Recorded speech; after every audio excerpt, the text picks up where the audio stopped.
it's okay to ask for help.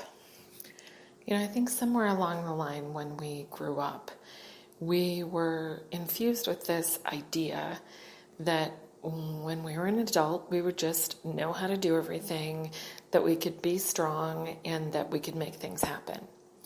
Well, it's not really that easy, because when you turn 18 or 21, you don't just have a magic wand that gives you all of the information and all the things that you need to know to fully succeed in life or to be completely self-sufficient. So it is important to ask for help. You don't have to do everything on your own. We live in a world where there are many conveniences now that we certainly didn't have when I was growing up, or maybe when my parents were growing up, or grandparents. But we do have conveniences, and we have access to a lot of information online, whether it's just YouTube for a motivational video, or someone who's going to teach you how to make a new recipe, or maybe how to organize your house better. Or it could be calling a friend or connecting with someone like me who can help you get a little clarity, find answers, and uncover some old patterns that maybe need to be erased or reprogrammed. So when was the last time you permitted yourself to ask for help, to actually show vulnerability, to reach out to a friend and say, hey, I'm having a bad day, you want to grab coffee? I think it's stronger to actually reach out to somebody and let them know that you need help. It's even something that I've struggled with myself, with asking for help or hiring help with certain things. Up until recently, every aspect of my business was done by me. Website design, posts, everything, every little thing. So I've recently started to shift out of that and recognize that I can do things better with a little bit of help.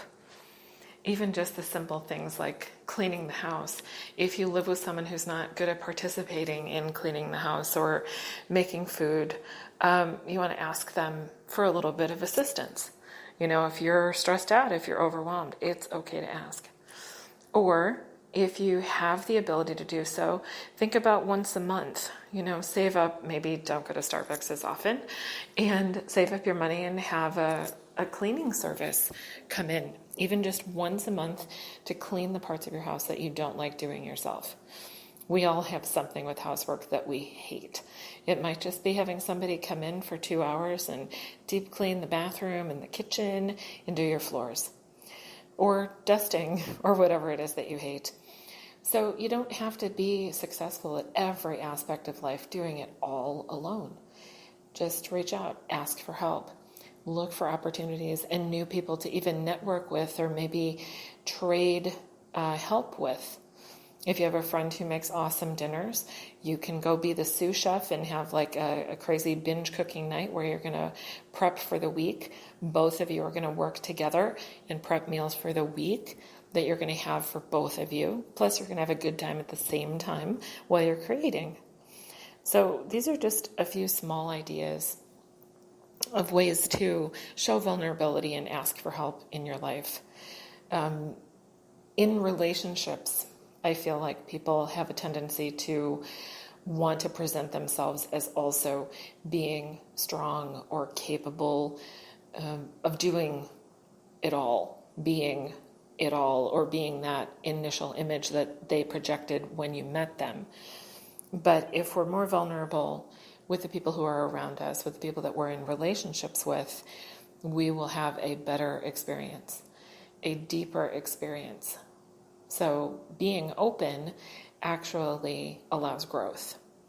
Looking at those deep, dark, hidden parts of ourselves allows growth. So we can look at them, we can grow from it, we can release it and leave space for something new that's going to be better, so that we can keep expanding.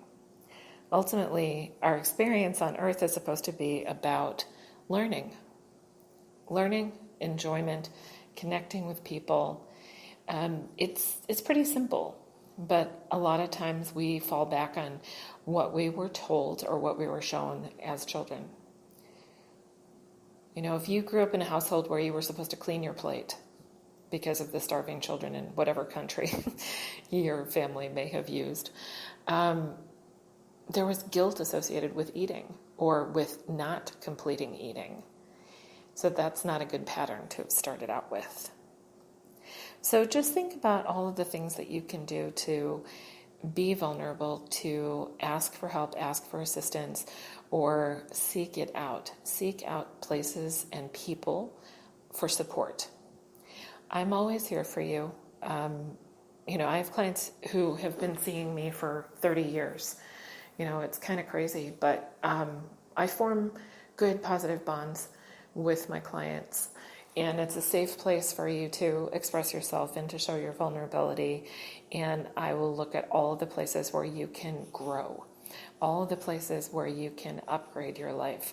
Those are things that I'm going to be able to see and share with you. So today, take a couple of minutes and be vulnerable.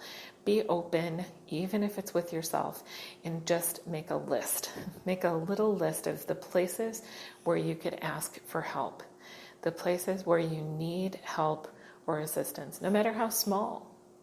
Just write it down and then start getting to work on that list. So over the next week, even if you cross one or two things off the list, that means that you're actually upgrading. You're changing your life, baby steps.